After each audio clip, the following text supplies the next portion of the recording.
Well, at least things are happening in the transfer market already. Manchester United on the verge of signing Matheus Cunha.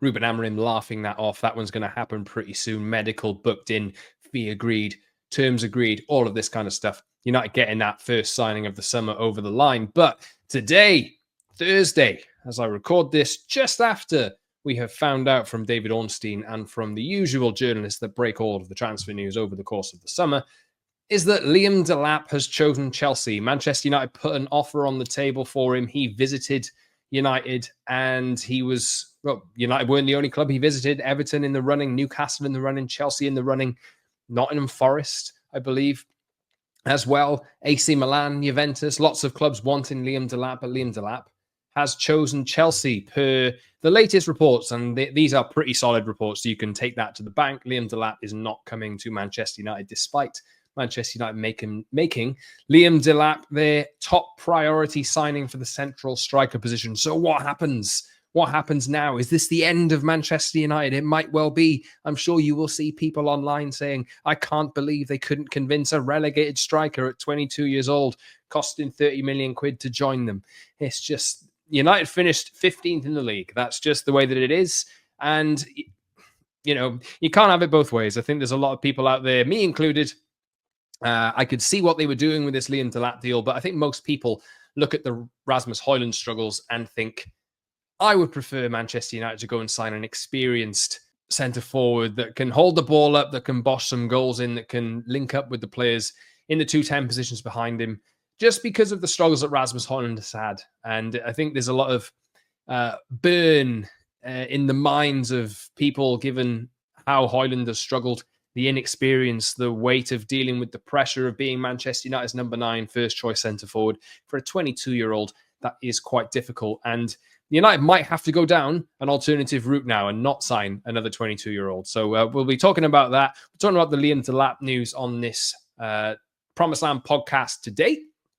And talking a little bit as well about where United could turn next, because I think it's quite interesting. We don't really have any solid information on what United are exactly looking at post this, after who's second in the pecking order after Liam Delap, let's just say that. But I have a feeling that I think I know what United should be doing next. They have limited money. They're going to have to rely on sales to bring other players in, and we'll see what happens. This is a transfer window that has not even opened yet. It's important to stress that. There is one that's the first 10-day window is opening, I believe, next week. And then you do have, I think, 6 days off in the middle for the Club World Cup. And then the rest of the transfer window is open until the end of August, start of September. So United have plenty of time. Obviously, we want United to get all their signings over the line as soon as possible. But I think they're going to have to end up selling some players first to raise the cash to sign what is probably going to be a more expensive striker than what Liam Delap would be now. And that's just the way that it is. Anyway, this is the Promised Land podcast with me, Scott Saunders, talking all about Manchester United. Subscribe to the channel on YouTube, Spotify, Apple, 5-star reviews, comments, all of that jazz. Like the video. Please tell your friends if you want, or if you like this podcast and you think it should be spread to other people. Tell them to listen to it. I would really, really appreciate it. Also, follow me on social at @Scott Saunders on X, Instagrams, and the TikTok as well. So the story today is that from David Ornstein and Laurie Whitwell from The Athletic, clubs who are pursuing the signing of Liam Delap from Ipswich Town are being informed that he is not moving to them amid the England Youth International's preference to join Chelsea. Sources at teams including United, Newcastle, Everton, Nottingham Forest, AC Milan, and Juventus, speaking on the condition of anonymity, as they put in all of their stories, say they are now aware he is heading elsewhere. So Liam Delap's representatives have essentially gone and told everyone from these relevant clubs that he will not be going to them and they wish to pursue a deal with Chelsea. So personal terms, we all know the release clause, relegation release clause of £30 million, that was there. And that is what has attracted a lot of interest in Liam Delap, because £30 million for a striker who can hang in the Premier League nowadays is really good value. There's a big ceiling on him, obviously, and I think the first season that he's had in the Premier League with Ipswich Town, it's done him a lot of favours. 12 goals in the Premier League, and I think he was ready for that step up. It was just a case of where he would end up going. United were in the queue. Jason Wilcox knows him well from his time at Manchester City, but Liam Delap has ended up choosing Chelsea. So I can imagine that Chelsea will wrap that deal up probably next week. Delap is off to the under-21 championships, I do believe. So I think he will want that all sorted out before he ends up going on England duty with the under-21s. And where do United turn next? It's a shame. It is a shame because you never want to see United getting rejected by certain players in the market. That's not the Manchester United we know and have come to get used to. Well, maybe I'm speaking out of turn there. There's plenty of players that have rejected United in the past, but United's pull, everyone always talks about United's pull, and the pull wasn't enough here because they're not in the Champions League. And I've seen some reactions to this. I saw some reactions to this when Liam Delap, or it was intimated and it was suggested a few weeks ago that Liam Delap was looking to play for a club in the Champions League. I think people looked at him and questioned his motivations at that point. But yeah, I see where people are coming from. And maybe you shouldn't, or United should not be going after players that want to play in a certain competition for 1 year, because there's absolutely no guarantee, by the way, that just because a club's in the Champions League 1 year, it doesn't mean that they're in the Champions League the following year. That is something that really isn't recognized very often. But it is what it is. And I think Chelsea have got a good deal there, 30 million quid. I think this player is going to be, will he be one of the top strikers in the Premier League? There's a big question mark over whether that will be the case, but I think he's a pretty solid option who can hang in the Premier League. So we'll just see what happens with him. But United need to turn their attention. He was made United's top target for, it was unpopular as well. It was an unpopular decision for that to be the case. A lot of people have wanted to see a more experienced option come in at centre forward, and I'll talk about some options later in the show.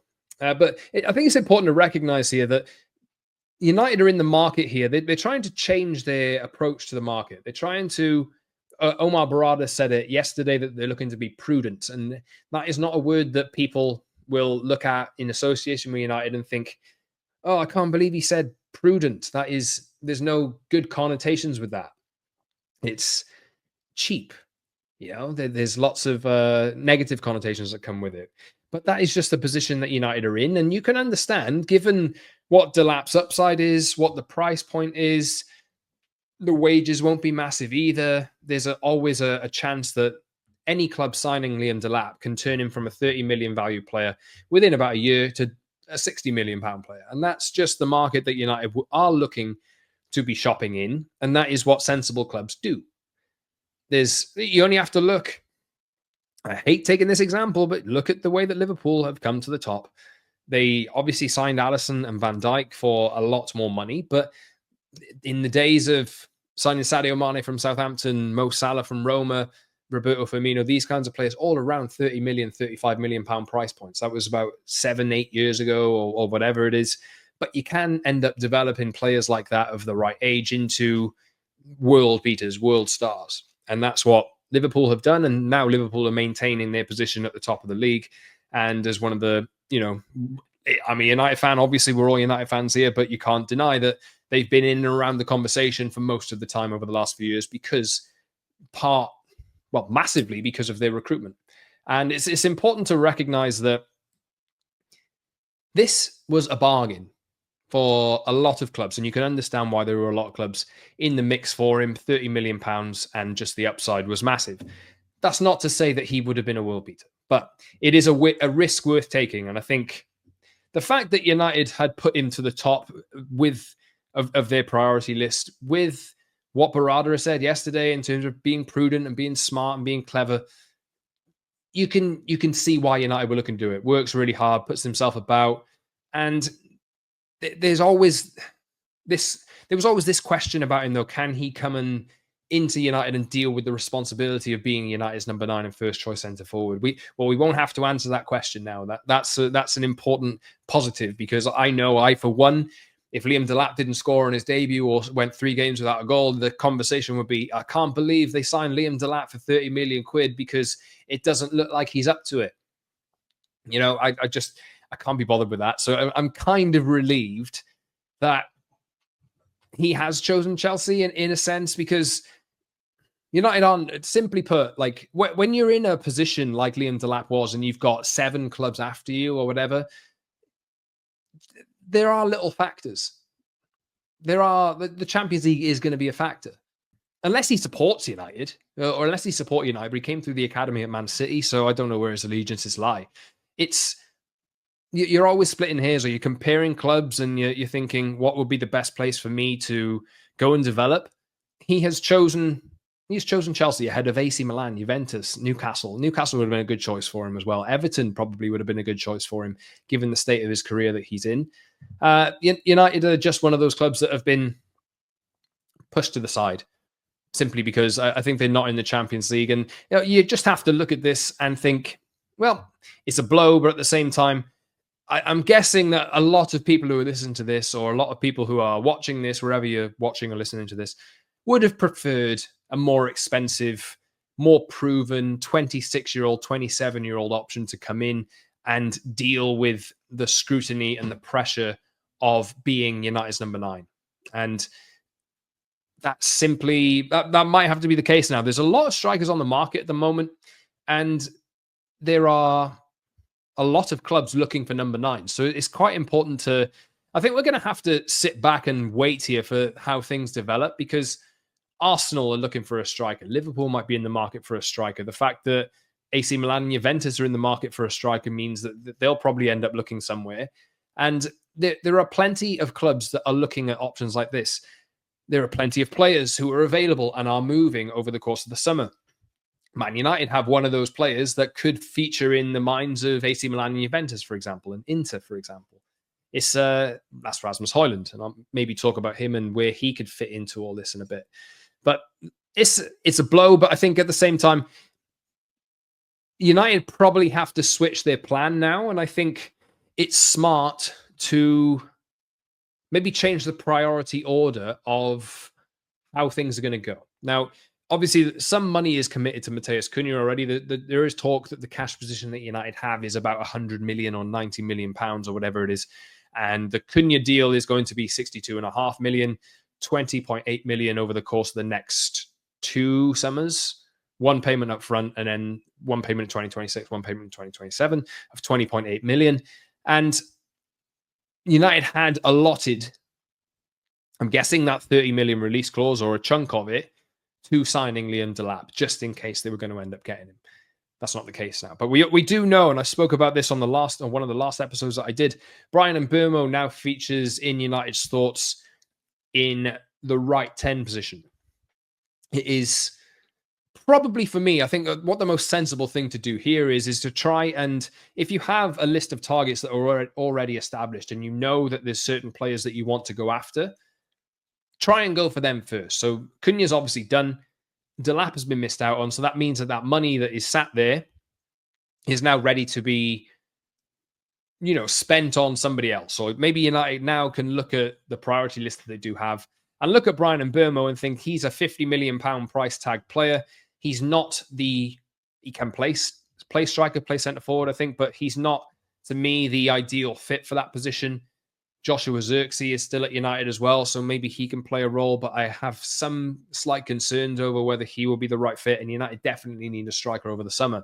But what I would do here, and what I would think about doing, is just bumping Bryan Mbeumo up the priority list. Now, we know that Newcastle, who are another club in the Champions League, want Bryan Mbeumo, and there's a chance that the same thing could happen. Newcastle have been showing themselves over the last few years that they are a pretty well-run club. Bryan Mbeumo's playing style, his personality, how hard he works, really seems to fit in with what Newcastle are doing. There's a space on Newcastle's right-hand side to be upgraded, probably, and they're going to go into the Champions League knowing that they have that money in the bank or coming in, and knowing that they have players in other positions on the pitch that are pretty much fixed in. I think that right attacking position for Newcastle is ripe for improvement. And I know a few people are worried about Mbeumo potentially picking Newcastle, and there's reason to be. Like, Liam Delap has just chosen Chelsea primarily because of the project that they have and the fact that they're in the Champions League. Newcastle, similar story. Maybe different size of club and different success levels over the past few years. But we'll have to wait and see how this one plays out. I think that the important thing to do here for United is not to panic at the moment. There are still plenty of strikers out there that United could go and end up getting. And I think some of the options that I'm going to talk about just after the break are options that I would have preferred United to get anyway. But I think for me, if you know that Bryan Mbeumo is on the market, if you know that you have that money now and it's there, and you know that Newcastle are potentially in the mix for him, I'd say make that move next for me. It is important to address all of the positions that you do want to address, and it doesn't necessarily matter what the order is.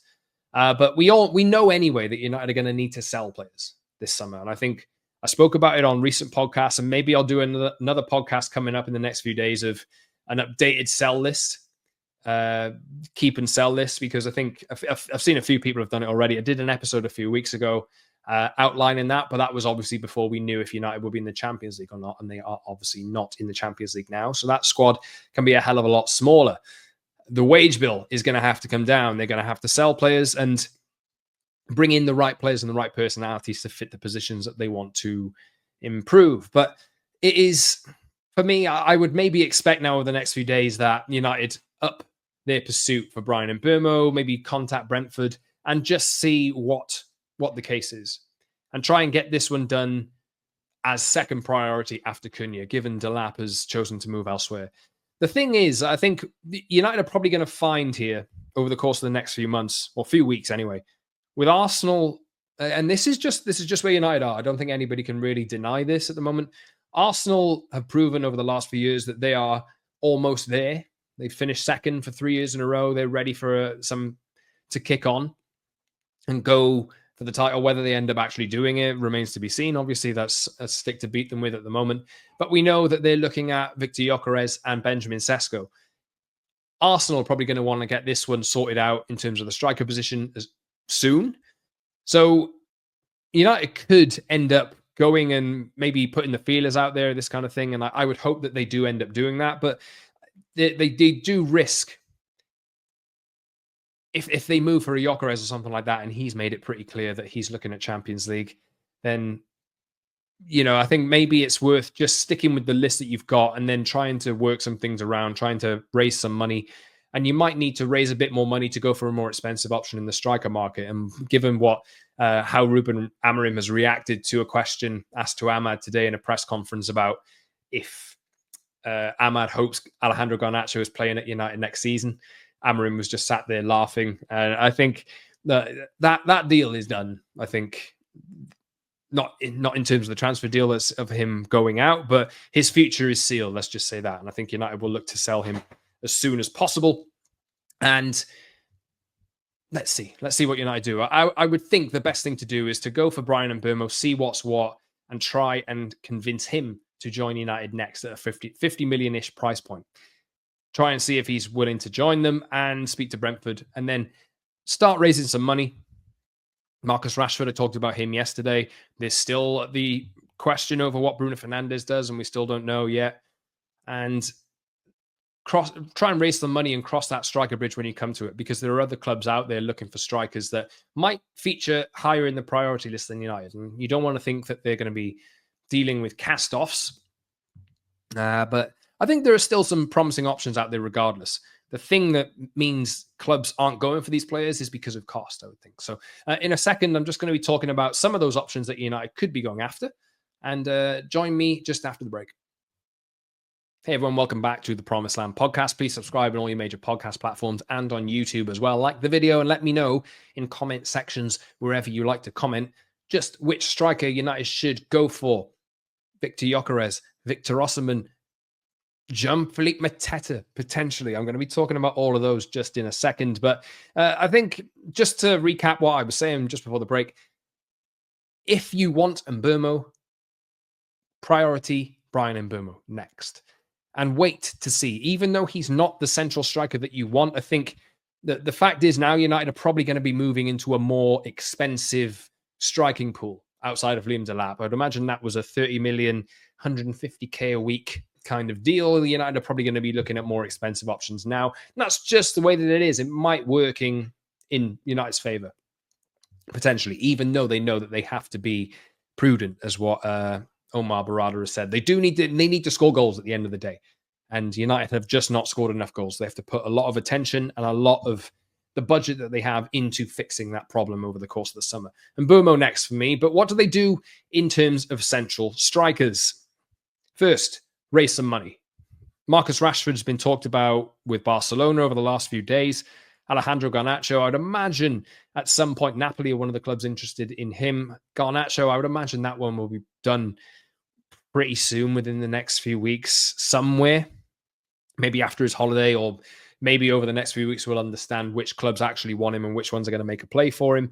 Then there's the Rasmus Højlund question as well. And like, obviously, I think when Amorim came in, I did want to see what he could do with Højlund, because I did think that he had some of he's got the physical makeup anyway from looking at him to think that he should be able to hang with Premier League defenders, but it's just not been the case. He's not been able to muscle them off.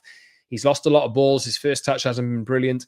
And look, I think Højlund's fate is pretty much made up. It's just a case now of, if United are going to go and get a more experienced option, Højlund's probably not going to stay. It's just a case of whether it'll be loan or whether it'll be a 40 million-ish transfer. I don't know exactly. I forget off the top of my head what his book value is, but I think it's somewhere around 40 million quid. But it's important to start raising some money. It's important to start clearing the decks. It's important to start selling players for transfer fees and then seeing your position. If they get Mbeumo, great. If they don't, maybe striker comes back to the top of the priority list and they look at some other younger player, maybe in the right 10 role. We'll see what happens there. But it's important that United get this striker right, and it's important they don't panic. The good news is, like I said at the start of the show, the season ended on Sunday, so they have plenty of time. And I think a lot of what's happening will... If Arsenal go for Viktor Gyokeres, for example, I think you can pretty much nail that one. I don't think United are getting Gyokeres over Arsenal, just given the fact that they do have Champions League. But the Benjamin Sesko question is one for Arsenal, whether they want to go down that route. Now, I'll start with Gyokeres first. Maybe I did say a few weeks ago that I think he would be my choice for that position. Good market value. I think it's around 55 million, 60 million euros or something like that, given the agreement that he has with Sporting. But I think Arsenal are in the box seat for him there.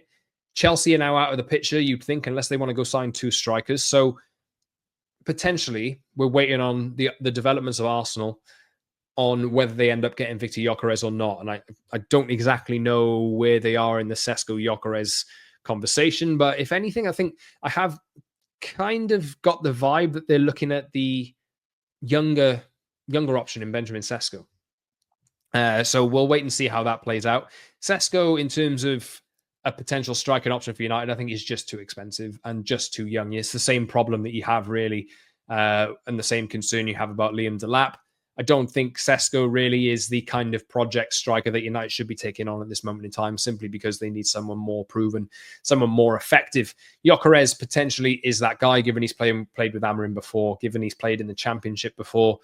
And we'll see what happens. We'll see how that plays out. Jean-Philippe Mateta, I've talked about him over the last few weeks and what he did in the FA Cup final for Crystal Palace against Manchester City in the lead up to that goal. I looked at that, my jaw dropped. I was like, that is an example of exactly what United need. Just the way that he held the ball up, the way that he's a physical, specimen who's able to hold off different defenders and bring the ball down, bring other players into play. That's exactly what United need out of a striker. And his goal scoring record over the last couple of seasons, I think it's been quite good as well. But where he figures in this priority list, I'm not entirely sure. If they do end up going down that route, I think it's a solid option. Let's just say that. It wouldn't be my first choice, but I think what he's done with Palace and the fact that Crystal Palace now are in the Europa League as well might make it a little bit more difficult to get Jean-Philippe Mateta out of Crystal Palace, but we'll see. Dusan Vlahovic, I've mentioned a few times, who is... he had an absolute storm in time with Fiorentina, but his time with Juventus hasn't really gone to plan, and he's out of contract in 2026. But I'm not saying he features too high on the priority list, but he's a potential opportunity out there for United to get, who ticks the boxes of physical stature, able to score goals, but obviously that is completely from a different league.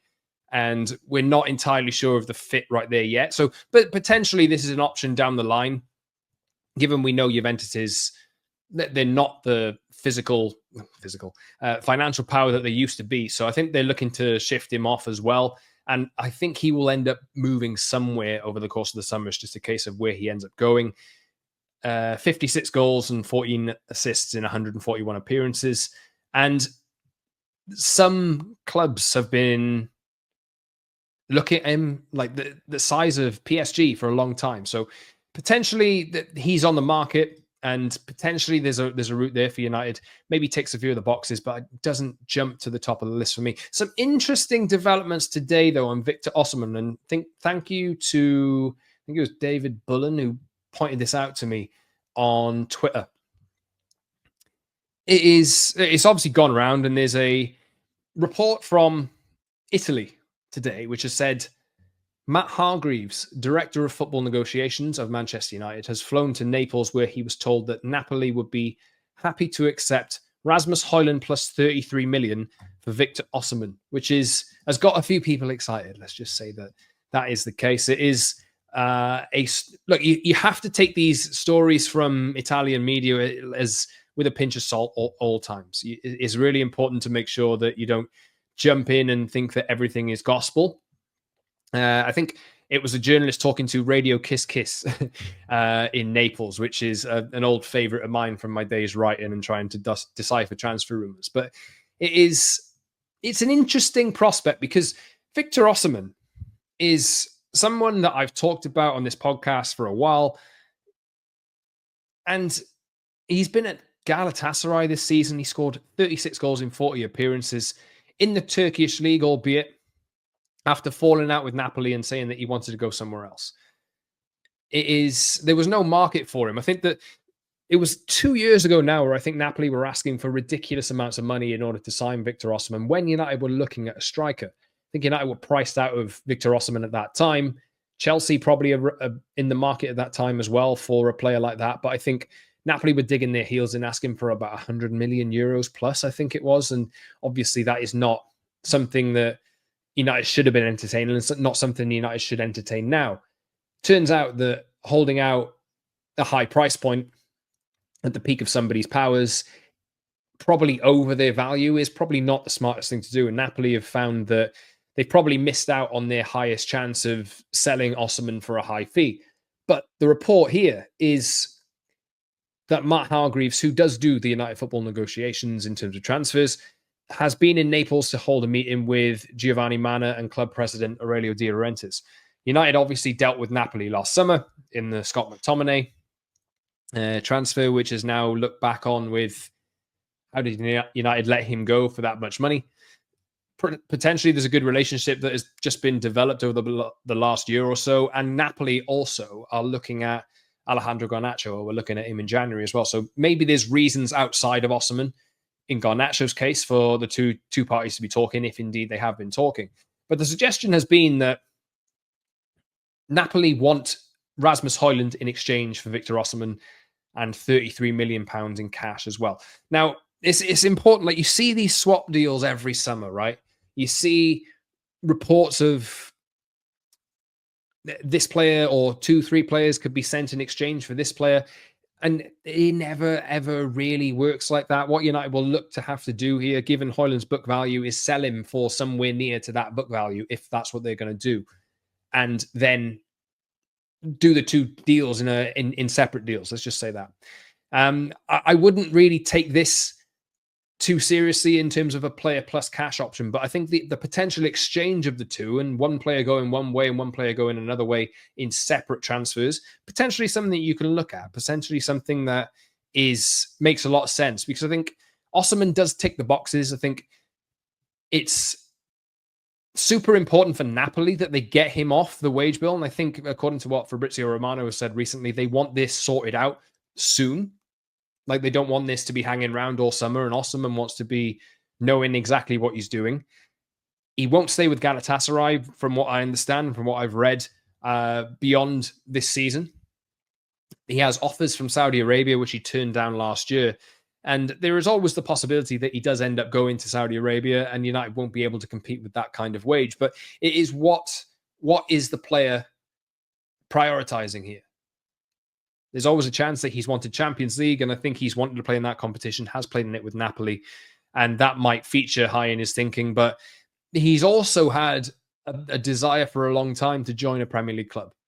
I think the likes of United and Chelsea are the ones who've been linked with him the most.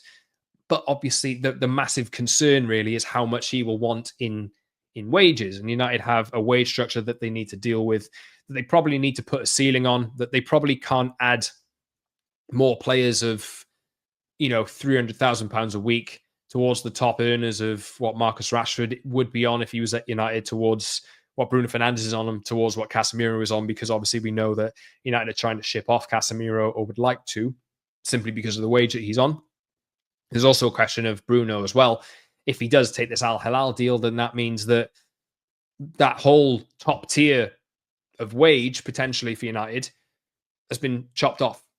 And then you're looking at, I think Mason Mount is the highest earner after that at around 250. So you do want to really bring that back into line and bring it down if you can. And it depends what United's appetite is here, but they will need to raise money first. And I've already talked about some players, the likes of Bruno, who could potentially be out. We don't know yet. We're still waiting on, as I record this, waiting on some definitive news on what he's going to do. Garnacho, United are looking at 60 million, 70 million for him. Could get a lot less than that, but I think Garnacho's fate is sealed. Marcus Rashford, will wait and see. And then Højlund as well. He does make sense. It does make sense for him to go back to Italy. Napoli and Inter have both been linked with him pretty strongly. Juventus as well. And potentially, is there a way to raise some cash for him from one of those clubs and go and get Victor Osimhen? It is, I don't think it's out of the question completely. I think this is something that United should definitely be exploring. I think he ticks a lot of boxes. I think a lot of people would like to see him at United. He seems to have the physicality to be able to deal with playing in the Premier League, but then we've said that about players before and they haven't been able to. But we'll wait and see. Now, I would always take these reports with a pinch of salt. As I say, nothing to write home about. Sometimes meetings just happen anyway and nothing comes of them anyway. It's just, having conversations which never amount to anything. I wouldn't really take it with too much seriousness at this point, but it is definitely worth considering Victor Osimhen if you're Manchester United. And I think Osimhen and Gyokeres would be the two players that I've spoken about for a good few weeks now that I would think are probably at the top of the list. It's just United had prioritized Liam Delap because he was an opportunity on the market, prioritized him at the top of the list because of the opportunity that it represented and the lack of cost in relativity to what they could get out of him in the end. That option is now off the table. So where do United turn next? Let me know in the comment section. Victor Gyokeres, Victor Osimhen, Dusan Vlahovic, I don't know. Jean-Philippe Mateta, let me know who you think United should go after. And we'll see how this plays out. Should Bryan Mbeumo be the next one that United target with the money that they do have left, or should they look at a striker straight away? Get in the comment section. Get in touch with me on social media as well at @_Scott Saunders on X, Instagram, and TikTok. And I'll see you soon for another Promise and everyone. Won't be one for a couple of days now, maybe not till Saturday or Sunday, but I will see what happens and I will be back for a new episode pretty soon of the Promise and podcast. Thanks everyone for listening. Thanks for watching. See you soon.